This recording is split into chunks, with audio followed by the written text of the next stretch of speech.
आज हम वैद्युत आवेश और क्षेत्र वाला जो चैप्टर है उस चैप्टर का 8वां भाग लेंगे और इस भाग में हम क्षेत्र सदिश, वैद्युत फ्लक्स और इसके साथ गॉस के प्रमेय का अध्ययन करेंगे।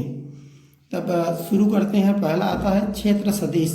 क्षेत्र सदिश क्या है? इससे पहले आप लोग क्षेत्रफल जो पढ़ते हैं उसको अदिश राशि में लिया जाता है, लेकिन हम यहाँ पर जो क्षेत्रफल होता है, किसी पृष्ठ का क्षेत्र होता है या कोई पृष्ठ होता है, उसको सदिश राशि लेते हैं।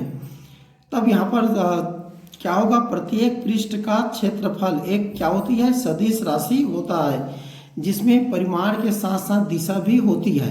अब यहाँ पर बात आती है कि दिशा होती है तो वो दिशा किस ओर होगी?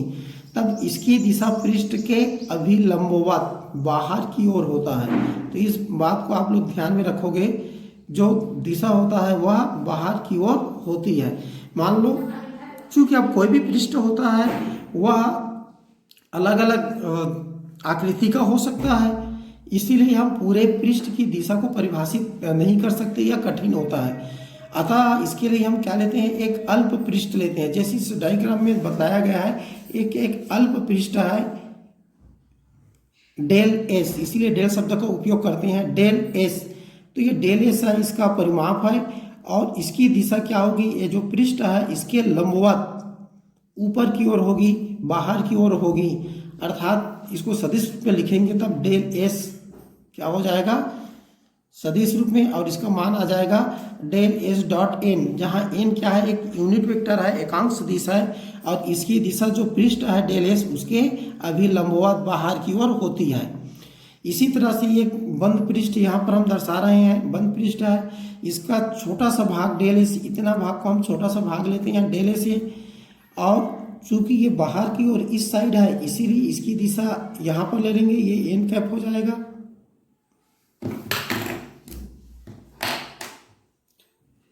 एन कैप हो गया ये। तब यहाँ पर del S, vector del S बराबर हो जाएगा del S dot N cap. तो इस तरह से आपको इस बात में ध्यान रखना है कि जो पृष्ठ होता है वह एक सदिश राशि है और उसका परिमाण जो होगा वो उसका क्षेत्रफल होगी, और दिशा जो पृष्ठ रहेगी उसके तल के अभिलंबवत बाहर की ओर होगी। तब इसीलिए इसको हम क्या कहते हैं? क्षेत्र सदिश कहते हैं। दूसरा पॉइंट आते हैं वैद्युत फ्लक्स। वैद्युत फ्लक्स को समझने के लिए आपको थोड़ा सा पीछे चलना पड़ेगा। पीछे मतलब कहाँ पर जाना पड़ेगा? विद्युत क्षेत्र। जो विद्युत क्षेत्र वाले चैप्टर में जब भी आप पढ़ेंगे तब विद्युत क्षेत्र में क्या होती है? विद्युत बल रेखाएं या क्षेत्र रेखाएं कहते हैं, चलते रहती है, या क्षेत्र रेखा की कल्पना करते हैं। तो क्षेत्र रेखा की परिभाषा यहाँ पर थोड़ा सा हम याद दिलाना चाहेंगे कि किसी भी जो विद्युत क्षेत्र होता है वहाँ पर एकांक उत्तरी ध्रुव जिस मार्ग पर गमन कर सकती है, एकांक धन आवेश, उत्तरी ध्रुव नहीं है यहाँ पर, और विद्युत वाला चैप्टर है, तो एकांक धन आवेश जिस मार्ग पर गमन करती है उसको हम क्या कहते हैं? विद्युत बल रेखाएं या फिर विद्युत क्षेत्र रेखा कहते हैं। तब इसी के बारे में विद्युत फ्लक्स को आगे लेते हैं। क्योंकि यदि किसी स्थान पर विद्युत क्षेत्र रहता है तब उस स्थान पर विद्युत बल रेखाएं रहती है। यदि उस स्थान पर एक पृष्ठ की कल्पना करें, एक पृष्ठ की हम कल्पना करें, तब उस पृष्ठ से विद्युत बल रेखाएं या विद्युत क्षेत्र रेखाएं पारगमित होती है। अतः इसी के परिप्रेक्ष्य में हम विद्युत फ्लक्स की परिभाषा देंगे। तब यहाँ पर आ जाएगा विद्युत क्षेत्र में स्थित किसी पृष्ठ से अभिलंबवत गुजरने वाली कुल क्षेत्र रेखाएं, मतलब विद्युत बल रेखाओं की संख्या को उस पृष्ठ से बद्ध या गुजरने वाला वैद्युत फ्लक्स कहते हैं। इसको एक बार और लेते हैं हम। किसी भी विद्युत क्षेत्र में स्थित किसी पृष्ठ से अभिलंबवत गुजरने वाली कुल क्षेत्र रेखाएं विद्युत बल रेखाओं की संख्या को उस पृष्ठ से गुजरने वाला वैद्युत फ्लक्स कहते हैं। तो विद्युत फ्लक्स की अभिधारणाएं होगी, क्या है उसके बारे में हम जान गए। लेकिन अब यहाँ पर आता है, क्योंकि भौतिकी में हम जो भी भौतिक राशि होती है उसका मापन करते हैं, तो मापन करने के लिए क्या करना पड़ेगा? हमें इसकी एक सूत्र या माप के लिए परिभाषा देना पड़ेगा। परिभाषा देने से पहले हम इसमें थोड़ा सा आगे आते हैं कि जो विद्युत फ्लक्स है उसको फाई ई से प्रदर्शित करते हैं, और यह क्या है, एक अदिश राशि है। तो याद रखना, विद्युत फ्लक्स को फाई ई से प्रदर्शित किया जाता है और यह एक अदिश राशि है। अब हम जो बात कर रहे थे इसका मेजरमेंट, चूंकि विद्युत बर रेखाओं की संख्या, परिभाषा में हमने क्या कह दिए, पृष्ठ से गुजरने वाले विद्युत क्षेत्र या विद्युत बर रेखाओं की संख्या को विद्युत फ्लक्स कहते हैं। तो संख्या को तो गिन नहीं सकते, तो गिनकर उसको हम कितना है ये जान नहीं सकते, इसीलिए इसको जब हम मेजरमेंट करते हैं तो विद्युत फ्लक्स की माप मेजरमेंट करने के लिए इसको दूसरी तरीके से डिफाइन करते हैं, परिभाषित करते हैं। तो विद्युत फ्लक्स की माप अर्थात किसी स्थान या किसी पृष्ठ से बद्ध विद्युत फ्लक्स कितना है, किसी पृष्ठ से बद्ध विद्युत फ्लक्स कितना है, इसके लिए हम परिभाषित करते हैं। यदि किसी स्थान पर विद्युत क्षेत्र ई है तथा इसके लंबवत कोई पृष्ठ का क्षेत्रफल डेल एस है, अल्प क्षेत्रफल ही लेते हैं इसीलिए डेल एस हो, तब इस पृष्ठ से बद्ध विद्युत flux phi E equal to E into del S, इससे परिभाषित किया जाता है। अर्थात हम क्या करते हैं, उस स्थान पर जो विद्युत क्षेत्र होता है उसमें उस पृष्ठ का गुणा कर देते हैं। तब यहाँ पर क्या होती है, लंबवत गुजरने वाला रहेगा। तब यदि विद्युत क्षेत्र क्या है, पृष्ठ के लंबवत है, तो ये जो परिभाषा होगी किसके लिए परिभाषित हो जाएगी, यहाँ पर जो पृष्ठ लिए हैं डेल एस, जो विद्युत क्षेत्र ई के लंबवत है, ऐसा है ये, है ना। तब इस स्थिति में phi del phi E equal to होता है ई डॉट डेल एस। तब इस स्थिति में हो जाएगा सीधे सीधे ई इंटू डेल एस। लेकिन यदि मान लो जो पृष्ठ है वह क्या है, ई के साथ थीटा कोण बनाती है। यहाँ पर देखो पृष्ठ जो है इस तरह से खड़ा है, इसका अभिलंबवत डेल एस की दिशा उसकी अभिलंबवत होगी, और इस अभिलंबवत के साथ जो विद्युत क्षेत्र ई है वह थीटा कोण बनाती है। तब ऐसे स्थिति में हम क्या करते हैं, इस परिभाषा को लागू नहीं कर सकते। तब इसके लिए लेते हैं, यदि विद्युत क्षेत्र ई पृष्ठ के अभिलंबवत से थीटा कोण बनाती है, याद रखना विद्युत क्षेत्र ई पृष्ठ के अभिलंबवत से थीटा कोण बनाती है, तब पृष्ठ से गुजरने वाला विद्युत flux del phi E equal to परिभाषित करती हैं E cos theta dot del S. अब ये सूत्र कहाँ से आया, तो यहाँ पर लेते हैं, इस डायग्राम को थोड़ा सा ध्यान से देखोगे तब यहाँ पर ई कॉस थीटा, यहाँ पर क्या होता है, जो विद्युत क्षेत्र जो ई है वह डेल एस से थीटा कोण बनाती है। तब इसका हम डेल एस की दिशा में घटक लेंगे, तो इस दिशा में घटक लोगे तो क्या होगा, ई कॉस थीटा होता है, सदिशों का जो घटक होता है उससे। तो इस तरह से हम ई की जगह क्या लिखना पड़ेगा, यहाँ पर ई कॉस थीटा। तब हमारा सूत्र जो बन गया del phi E equal to E cos theta dot del S. तो इस तरह से डेल फाई ई बराबर हो गया E del S cos theta. अब चूंकि हम सदिशों के अदिश गुणन की परिभाषा को यहाँ पर अप्लाई करेंगे, लागू करेंगे, तब del phi E equal to हो जाता है vector E dot del S, अर्थात ये सदिशों का अदिश गुणन है।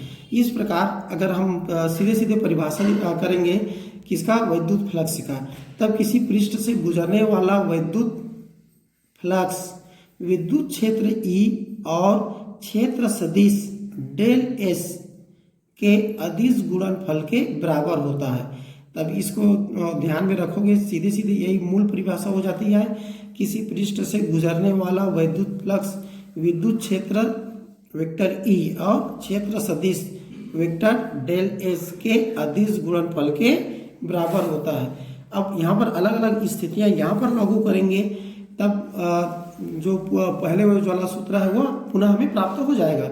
यदि हम थीटा इजिकल टू 90 लें, तब इस सूत्र में मान रखोगे, तब क्या हो जाएगा, del phi equal to E dot del S cos 90, और कॉस 90 का 0 होता है, इस तरह से यहाँ पर फ्लक्स 0 हो गया। अब यहाँ पर थीटा इजिकल टू 90 कहते हैं, मतलब क्या हो गया, विद्युत क्षेत्र इस तरह से हो जाएगा, ऐसा करके क्या होगा, 90 करेंगे तब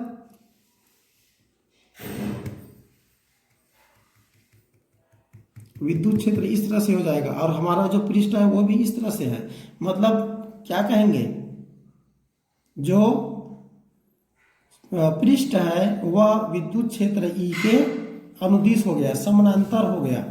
इसीलिए देखो कोण यहाँ पर थीटा बराबर तो 90 आ रहा है, लेकिन जो पृष्ठ है वह विद्युत क्षेत्र के समानांतर हो गया। इसीलिए हम इस कंडीशन को लिखते हैं, यदि पृष्ठ विद्युत क्षेत्र के समानांतर है तो उससे गुजरने वाला विद्युत फ्लक्स शून्य होता है। दूसरा स्थिति में लेते हैं,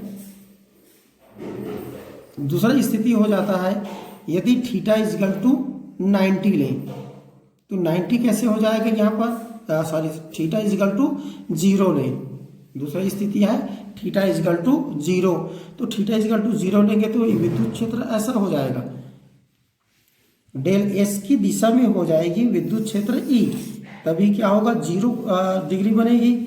तब इस स्थिति में डेल फाई इजकल टू क्या हो जाएगा, ई डॉट डेल एस कास 0, और कास 0 का मान 1 होता है, तो इस स्थिति में क्या हो जाती है ई डॉट डेल एस।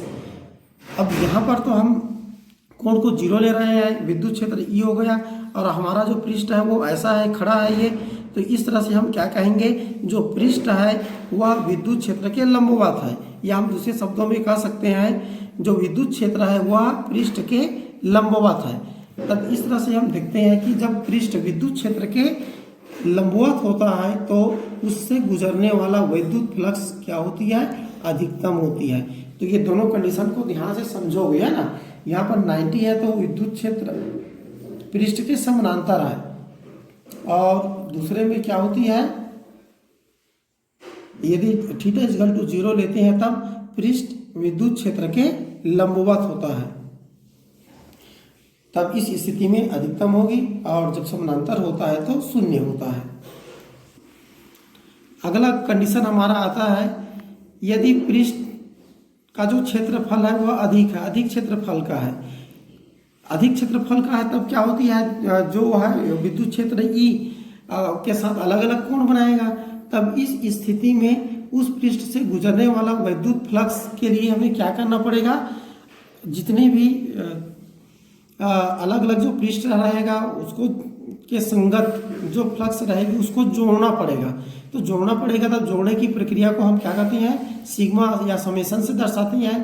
तब ऐसे स्थिति में, अर्थात यदि पृष्ठ अधिक क्षेत्रफल का है, तब इस स्थिति में उस पृष्ठ से गुजरने वाला विद्युत फ्लक्स फाई इजिकल टू क्या हो जाता है, sigma vector E dot vector del S, अर्थात प्रत्येक जो पृष्ठ है उसके संगत विद्युत फ्लक्सों का योग। तो सूत्र को इस रूप में लिखेंगे। अगला कंडीशन आता है हमारा चौथा कंडीशन, यदि कोई बंद पृष्ठ हो, अगर पृष्ठ बंद है तो निश्चित रूप से विद्युत क्षेत्र की दिशा अलग अलग जगह अलग अलग होगी। तब इस स्थिति के लिए क्या करेंगे, पूरे पृष्ठ को छोटे छोटे भागों में बांटेंगे, और इतना छोटा भाग में बांटेंगे कि वो 0 के बराबर होगी, लेकिन 0 नहीं होती, अर्थात डेल एस का जो क्षेत्रफल है वो बहुत छोटा होगा। तो इस स्थिति में हम क्या होते हैं, लिमिटेशन लेते हैं। तब लिमिटेशन की जो परिभाषा होती है वो समाकलन की परिभाषा आ जाती है। तब इस स्थिति में क्या लेंगे, उस बंद पृष्ठ से बद्ध विद्युत flux phi E equal to क्या हो जाएगा, जो समाकलन करेंगे, बंद समाकलन है ऐसा करके ये, और उस पृष्ठ के लिए, जो पृष्ठ के लिए परिभाषित कर रहे हैं, तो बंद समाकलन करेंगे और क्या हो जाएगा, ये vector E dot vector del D S का। तो यहाँ पर डेल एस डी एस में हो गया, अति अल्प हो गया ये, और चूंकि इसका जो मान हम पहले निकाल चुके हैं इसीलिए इसकी जगह लिख सकते हैं E dot D S cos theta, अर्थात क्या करना पड़ेगा, हमें समाकलन करना पड़ेगा, बंद समाकलन करना पड़ेगा पृष्ठ के संगत। तब इस तरह से हम बंद पृष्ठ रहता है तब इस सूत्र को अप्लाई करते हैं, लागू करते हैं, इस बात को ध्यान में रखोगे। अगला आ जाता है यहाँ पर कंडीशन के बाद, हम जैसे बतलाए थे कि जो भौतिक राशि होती है उसका जो मापन करते हैं उसका मात्रक होता है और उइमी सूत्र होता है। तब इसके लिए विद्युत फ्लक्स के जो मात्रक है आप स्वतः निकालोगे, इसके लिए सूत्र है del phi equal to E dot del S. तब इसके लिए क्या करना है, ई का जो मात्रक है और डेल एस अर्थात क्षेत्रफल के मात्रक का गुणनफल करोगे, और जो भी मात्रक आएगा वो क्या कहलाएगा, विद्युत फ्लक्स के मात्रक। इसको स्वयं करना है, आप लोग स्वयं कर सकते हो। इसी तरह से विद्युत फ्लक्स का जो उइमी सूत्र है इसी के लिए भी इसी सूत्र को अप्लाई करोगे, डेल फाई ई बराबर ई डॉट डेल एस। तब इसमें ई का जो विमी सूत्र लिखोगे और डेल एस अर्थात पृष्ठ के क्षेत्रफल है उसका विमी सूत्र लिखोगे और हल करोगे तब डेल फाई ई अर्थात विद्युत फ्लक्स का विमी सूत्र प्राप्त हो जाएगा। तो ये आप लोग करेंगे। अब आगे हम लेंगे गास का प्रमेय। तो गास के प्रमेय की कथन और समझने से पहले हमें क्या करना पड़ेगा, घन कोण की अवधारणा को समझना पड़ेगा। वैसे 11वीं कक्षा में आप लोगों को बतलाया जाता है जो समतल कोण और घन कोण जो होता है वो क्या है, पूरक भौतिक राशि होती है। 7 मूल भौतिक राशि के साथ साथ 2 पूरक मूल भौतिक राशि है जिसमें हम समतल कोण और घन कोण को परिभाषित करते हैं। और तब यहाँ पर घन कोण को थोड़ा सा सूत्र के रूप में परिभाषित करेंगे। जिस तरह से समतल कोण के लिए आप लोग जानते हो कोई रेखा किसी बिंदु पर कोण बनाती है उसको हम क्या कहते हैं, समतल कोण। ठीक इसी तरह से किसी पृष्ठ द्वारा किसी बिंदु पर बनाए गए कोण को घन कोण या सॉलिड एंगल कहते हैं। तो याद रखोगे, इसको डायग्राम में समझोगे। मान लो ये हमारे पास एक पृष्ठ है, इस को हम क्या करते हैं, किसी बिंदु पर कैसे बनाया गया, इस जितने भी किनारे हैं सबको जोड़ेंगे। तब यहाँ पर क्या होगा, एक कोण बनेगा जो समतल कोण नहीं होगी। तब इसी को हम क्या कहेंगे, घन कोण कहते हैं। और इसको किससे दर्शाते हैं, ओमेगा से। तब इसी को याद रखना, किसी पृष्ठ द्वारा किसी बिंदु पर बनाए गए कोण को घन कोण या सॉलिड एंगल ठोस कोण कहते हैं। इसे ओमेगा से प्रदर्शित करते हैं। अब इसको सूत्र के रूप में कैसे आगे बढ़ते हैं, तब मान लो यदि कोई अल्प पृष्ठ ds हो तो इसके द्वारा किसी बिंदु जिनकी दूरी r है, चूँकि अल्प पृष्ठ है तब सभी स्थान से दूरी को हम r ले सकते हैं। अल्प पृष्ठ रहेगा तब, पृष्ठ बड़ा रहेगा तो दूरी अलग अलग हो जाएगी। जैसे यहाँ से यहाँ तक की दूरी अलग है, इसके लिए अलग है। लेकिन अगर पृष्ठ को हम बहुत छोटा कर दें तो ये सभी दूरियां लगभग बराबर होगी। तो इसलिए लेते हैं यदि कोई अल्प पृष्ठ ds हो तो इसके द्वारा किसी बिंदु जिनकी दूरी r है पर बनाया गया जो कोण होता है घन कोण,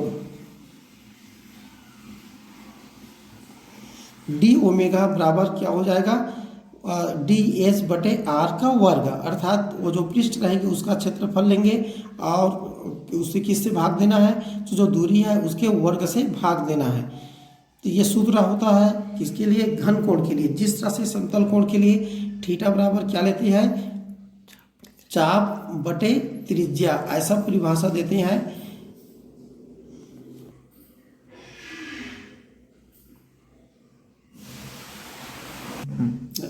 तो इस तरह से घन कोण का सूत्र हमें मिल जाता है, डी डब्ल्यू बराबर ds बटे r का वर्ग। और इसका मात्रक क्या होता है, स्टेरेडियन। याद रखना, घन कोण या ठोस कोण का जो मात्रक होता है वो स्टेरेडियन होता है। इसी तरह से हम आगे थोड़ा सा इसको मॉडिफाइड करेंगे। यदि अल्प पृष्ठ और घन कोण बनाने वाले बिंदु को मिलाने वाली रेखा पृष्ठ के लंबवत ना होकर, यहाँ पर ध्यान रखना जो पृष्ठ है उसके लंबवत नहीं है, जो हम मिलाते हैं वो रेखा लंबवत भी हो सकती है और नहीं होगी। तब इस स्थिति में पृष्ठ के अभिलंबवत से थीटा कोण बनाती है। तब इस कथन को पहले समझ लो, यदि अल्प पृष्ठ ds घन कोण बनाने वाली बिंदु को मिलाने वाली रेखा मीन्स r पृष्ठ के लंबवत न होकर, लंबवत नहीं है तो पृष्ठ लंबवत नहीं है तब क्या होगा, कुछ न कुछ कोण बनाएगा। तो पृष्ठ के अभिलंब से थीटा कोण बनाती है।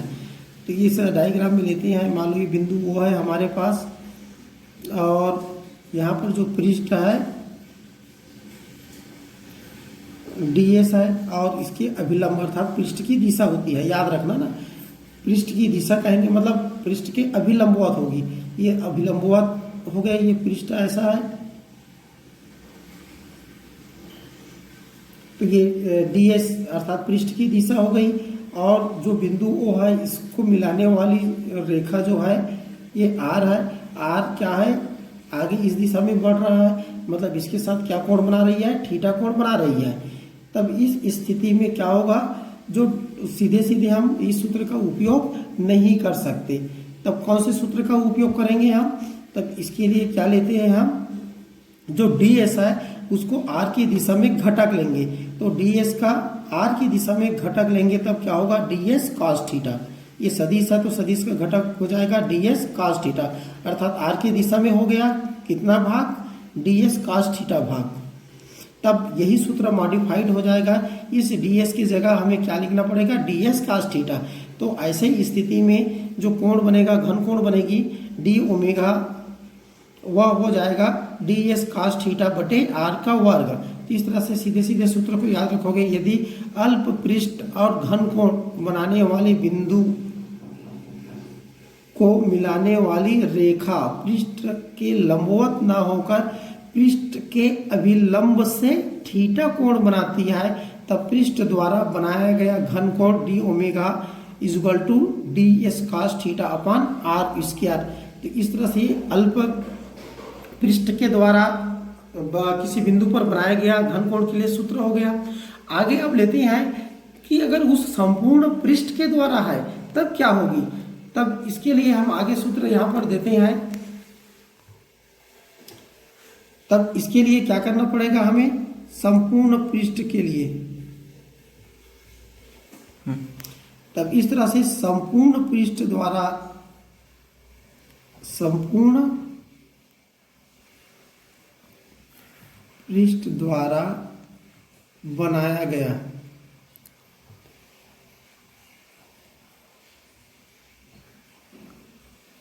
घन कोण, तो इसके लिए क्या करना पड़ेगा, समाकलन करना पड़ेगा। इसलिए हमें सूत्र देंगे ओमेगा इजगल टू, इसका समाकलन कर देंगे, तब क्या हो जाएगा, ds cos theta upon r square.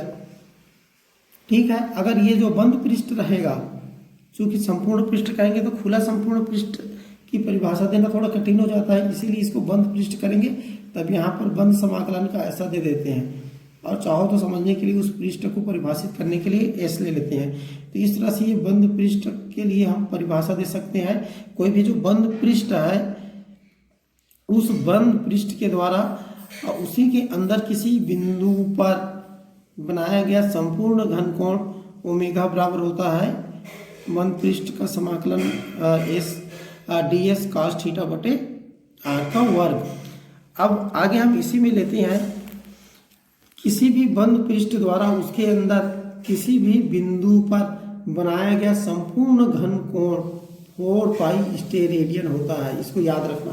अगर हम जो सूत्र लिए हैं बंद पृष्ठ के लिए अप्लाई करेंगे उसको और हल करेंगे, तब कितना आ जाएगा, 4 पाई स्टेरेडियन। तो इसीलिए इस बात को याद रखना है आपको, किसी भी बंद पृष्ठ द्वारा उसके अंदर किसी भी बिंदु पर बनाया गया संपूर्ण घन कोण 4 पाई स्टेरेडियन होता है। अर्थात हम ओमेगा इजगल टू लेंगे, तब क्या हो जाएगा, बंद पृष्ठ का समाकलन dw बराबर क्या हो जाएगा, इसकी मान को रख देंगे ds cos थीटा बटे r स्क्वायर, और इसका सीधा सीधा मान होता है वो 4 पाई स्टेरेडियन होता है। तो इस बात को याद रखना है। ठीक है। अब इसी के आधार को लेकर हम गॉस के प्रमेय को सिद्ध करेंगे। तब अब आगे लेते हैं हम गॉस का प्रमेय। तो गॉस का प्रमेय या गॉस का प्रमेय लिखते हैं, कई बुकों में गॉस लिखा रहता है, और इसका वास्तव में चूंकि अंग्रेजी नाम है इसीलिए GAUSS, तो इसको गॉस भी पढ़ लेते हैं, कहीं गॉस पढ़ते हैं। तो इस बात को लेकर कंफ्यूज नहीं होना है आप लोगों को। और ये जो वैज्ञानिक का नाम है वो कार्ल फ्रीडरिच गॉस, इस वैज्ञानिक ने इस प्रमेय को दिया है। तब इसके अनुसार किसी बंद पृष्ठ से गुजरने वाला संपूर्ण विद्युत फ्लक्स उस बंद पृष्ठ के अंदर उपस्थित कुल आवेश का 1/ε0 गुना होता है। तो ये कथन को एकदम माइंड में आप बिठा लेंगे, किसी बंद पृष्ठ से गुजरने वाला संपूर्ण विद्युत फ्लक्स उस बंद पृष्ठ के अंदर उपस्थित कुल आवेश का 1/ε0 गुना होता है। अब इसको सूत्र के रूप में लिखें तो सूत्र के रूप में कैसे आ जाएगा, यदि किसी बंद पृष्ठ के अंदर उपस्थित आवेश Q हो, कोई भी बंद पृष्ठ लेंगे यहाँ पर, उसके अंदर कहीं किसी बिंदु पर आवेश Q हो, तो उस बंद पृष्ठ से गुजरने वाला संपूर्ण विद्युत फ्लक्स, तो फाई ई इक्वल टू लेंगे, तब जैसे हमने फाई के लिए सूत्र दिए थे अर्थात विद्युत फ्लक्स के लिए, तो ये बंद समाकलन होगा vector E dot vector D S. तो ये संपूर्ण विद्युत फ्लक्स किसके बराबर हो जाएगा, ये आवेश का 1/ε0 गुना, तो आवेश Q हो गया और 1/ε0 का गुना करेंगे तब क्या हो जाएगा, Q/ε0। तो इस तरह से हमारा सूत्र हो जाता है फाई ई बराबर 1/ε0। अब इस क्या करेंगे, सूत्र को व्युत्पत्ति करेंगे। व्युत्पत्ति करने के लिए हम आगे लेते हैं, तब इसके लिए क्या लेना है आपको, माना एक बंद पृष्ठ S, उसके अंदर बिंदु O पर प्लस Q आवेश रखा है तथा पृष्ठ पर स्थित बिंदु P, एक पृष्ठ लेते हैं जो बंद पृष्ठ है, उसके अंदर बिंदु O पर प्लस Q आवेश रखा गया है, और ये जो बिंदु O से पृष्ठ पर स्थित बिंदु P की जो दूरी है वो क्या है, R है। क्लियर हो गया। तब यहाँ पर लेते हैं, अब यहाँ पर बिंदु P पर देखेंगे तब प्लस Q आवेश के कारण जो विद्युत क्षेत्र होगी वो क्या हो जाएगी, बिंदु P पर विद्युत क्षेत्र E बराबर 1/4 पाई एप्सिलॉन 0, यहाँ पर पराविद्युतांक को नहीं ले रहे हैं इसीलिए E बराबर हो जाएगा 1/4 पाई एप्सिलॉन 0 Q/r²। तो ये विद्युत क्षेत्र की तीव्रता, किसी बिंदु आवेश के कारण किसी बिंदु पर विद्युत क्षेत्र की तीव्रता है, उस सूत्र को अप्लाई कर देते हैं, तब E इक्वल टू मिल गया 1/4 पाई एप्सिलॉन 0 Q/r²। और चूंकि ये विद्युत क्षेत्र की तीव्रता है तब इसकी दिशा क्या होगी, OP की दिशा में होगी, अर्थात O को P से मिलाने वाली जो रेखा है उसी की ओर होगी। तब यहाँ पर देखते हैं विद्युत क्षेत्र E की दिशा इस डायग्राम में दर्शाया गया है। अब यहाँ पर इसी बिंदु P को घेरने वाला एक अल्प पृष्ठ लेते हैं। यदि P को घेरने वाला अल्प पृष्ठ वेक्टर ds, यहाँ पर वेक्टर ds लेते हैं, तो ये जो ds होगा वह इसके जो अभिलंब है वह r की दिशा में होगा, ये इसकी कोई जरूरी नहीं है, गारंटी नहीं है। तब ये क्या होती है, E से थीटा कोण बनाती है। ये पृष्ठ थोड़ा ऐसा करके ऐसा खड़ा है और E ऐसा है, E को ऐसा ले सकते हैं और ds की दिशा है वो इस दिशा में है। तो इस तरह से हम लेते हैं कि जो ds है वह E के साथ थीटा कोण बनाती है पृष्ठ। तब इस स्थिति में हम परिभाषित करेंगे, क्या परिभाषित करेंगे, ds से बद्ध वैद्युत फ्लक्स। तो ds अल्प पृष्ठ है इसीलिए d फाई ई लेंगे, बराबर क्या होगा वेक्टर E डॉट ds, और ये वेक्टर है सदिशों का अदिश गुणन है, तो इसीलिए E ds cos थीटा हो जाती है। अब आगे हम लेंगे, अब इसमें E का मान रख लेते हैं। हमारा जो सूत्र मिला है उसमें E का मान रख दो, तो d phi E equal to 1/4 pi epsilon 0 Q/r² ds cos theta, ये सूत्र हमें मिल जाता है। जो सूत्र मिला है उसमें हम केवल और केवल क्या रखे हैं, E का मान रख दिए। इसको हम अरेंज कर देते हैं, Q को इसके साथ रख देते हैं और R को ds/cos² के नीचे रख देते हैं। तब Q/4 पाई एप्सिलॉन 0 ds cos थीटा/r² आ जाएगा। अब आगे इसी में देखते हैं जो घन कोण की परिभाषा दिए हैं d ओमेगा, तो यही परिभाषा आपको दिया गया है, चाहो तो आप पीछे बैक करके देख सकते हैं। ds cos थीटा/r² को हम क्या कहते हैं, घन कोण कहते हैं, इसीलिए इसकी जगह क्या लेते हैं, d ओमेगा ले लेते हैं। तब इस तरह से इसको हम समीकरण 2 मान लेते हैं, और ds क्या है, ds द्वारा बनाया गया घन कोण है। अब चूंकि हमें बंद पृष्ठ से गुजरने वाला संपूर्ण फ्लक्स लेना है, इसीलिए क्या होगा, समाकलन करना पड़ेगा, बंद समाकलन करना पड़ेगा, किसे, पृष्ठ S से। तब इसीलिए अतः बंद पृष्ठ S से गुजरने वाला संपूर्ण विद्युत flux phi E equal to क्या हो जाएगा, इसका समाकलन किए तो हमें फाई ई मिला, इसका समाकलन करेंगे तो बंद समाकलन का चिन्ह डाल देते हैं और इस राशि को ज्यों को क्यों रख देते हैं, तो Q upon 4 pi epsilon 0 D omega हो जाती है। अब बंद पृष्ठ के अंतर्गत हम यदि हम सोचेंगे, परिकल्पना करेंगे, तब क्यू कांस्टेंट है, 4 पाई एप्सिलॉन 0 कांस्टेंट है, तब इसको हम समाकलन के बाहर निकाल लेते हैं। तो समाकलन के अंदर क्या बच गया, डी ओमेगा, और डी ओमेगा है और जो बिंदु है वो बंद पृष्ठ के अंदर लिया गया है। तब इस तरह से संपूर्ण पृष्ठ द्वारा उसके अंदर स्थित किसी बिंदु पर बनाया गया संपूर्ण घन कोण क्या होता है, 4 पाई होता है। इसीलिए इसका जो मान आएगा वो 4 पाई ज्यों का त्यों रख देते हैं। तब हमारा मिल जाता है phi E equal to Q upon 4 pi epsilon 0 into 4 pi, 4 pi cut गया, तब क्या मिला हमें, phi equal to Q upon epsilon 0, और यही क्या है, गास का प्रमेय है। तो इस तरह से आपको गास के प्रमेय को इस रूप में आपको सिद्ध करना है। आगे अलग अलग परिस्थितियों में यहाँ पर परिभाषित किया गया है, चाहो तो थोड़ा सा अप्लाई करके इसको स्वयं बना सकते हो। तो पहला हम लेते हैं, यदि बंद पृष्ठ के अंदर अलग अलग बिंदुओं पर, लेकिन बंद पृष्ठ के अंदर ही Q1 Q2 Q3 आवेश स्थित हो, तो ऐसे स्थिति में फाई इजगल टू क्या होता है, 1 अपन एप्सिलॉन 0, और कुल आवेश, तो कुल आवेश में सबको जोड़ देंगे, अर्थात क्या आ जाएगा, सिग्मा क्यू बटे एप्सिलॉन 0। क्लियर हो गया ये। दूसरी स्थिति थोड़ा सा और लेते हैं, यहाँ पर यदि आवेश बंद पृष्ठ के बाहर स्थित हो, जैसे यहाँ पर डायग्राम में बतलाया गया है, तब यहाँ से चलने वाली जो बर रेखाएं हैं इस पृष्ठ पर क्या होगी, यहाँ पर अंदर जाएगी और इस पृष्ठ से क्या होगी, बाहर निकलेगी। तब यहाँ पर लेते हैं जो पहला जो पृष्ठ है जहाँ से अंदर जा रही है, तो इसको क्या लेंगे, DS1 लेंगे, और जहाँ से बाहर जा रही है उसको DS2 लेंगे। DS1 से क्या हो रही है, अंदर जा रही है। तब यहाँ पर जो फ्लक्स की जो परिभाषा देते हैं हम, अगर किसी बंद पृष्ठ में कोई से जो पृष्ठ है उसके भाग से अंदर जा रहा है तो उस फ्लक्स को हम ऋणात्मक लेते हैं, और बाहर जा रही है उसको धनात्मक लेते हैं। तब इसीलिए क्या हो जाएगा, DS1 से बद्ध विद्युत फ्लक्स बराबर क्या हो जाएगा, माइनस Q अपान 4 पाई एप्सिलॉन 0 डी ओमेगा। ये कहाँ से आ गया, पहले जो डी फाई हम परिभाषित किए थे, यहाँ पर जो सूत्र परिभाषित किए गए हैं इसी सूत्र को यहाँ पर सीधे अप्लाई कर लेते हैं।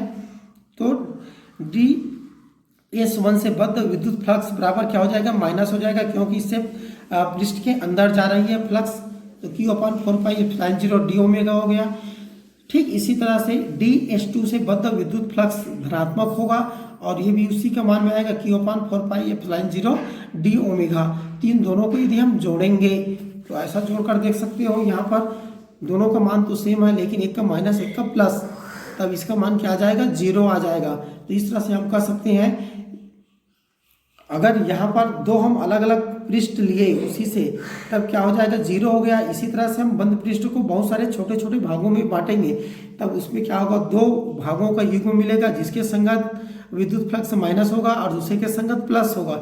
इस तरह से अगर पूरे के को जोड़ेंगे तब नेट फ्लक्स क्या होगी, 0 आएगी। अतः हमें निष्कर्ष निकलता है, यदि आवेश बंद पृष्ठ के बाहर आए तो उस बंद पृष्ठ से गुजरने वाला संपूर्ण विद्युत फ्लक्स क्या होता है, शून्य होता है। तो इस तरह से हम उसके तथात्मक को ले सकते हैं। आज के लिए इतना ही। अब अगला जो हमारा भाग बनेगा उसमें हम क्या करेंगे, गॉस के प्रमेय का अनुप्रयोग। गॉस के प्रमेय का अनुप्रयोग। अब ये अनुप्रयोग क्या है, इसके बारे में थोड़ा सा अब लेते हैं हम। चूंकि हम बिंदु आवेश के कारण किसी बिंदु पर आवेश निकाल सकते हैं, विद्युत द्विध्रुव के कारण किसी बिंदु पर विद्युत क्षेत्र की तीव्रता ज्ञात कर सकते हैं, लेकिन अगर आवेश का स्वरूप अलग अलग स्वरूप में होगा तब हम डायरेक्ट सीधे विद्युत क्षेत्र की तीव्रता ज्ञात नहीं कर सकते। उसके लिए हमारे जो गॉस का जो प्रमेय है उसका उपयोग करना पड़ता है। इसी को हम क्या कहते हैं, गॉस के प्रमेय का अनुप्रयोग। तब इसको हम अगले क्लास में लेंगे। अगला क्लास के लिए इसका जो अगला भाग है उसको आप देखेंगे।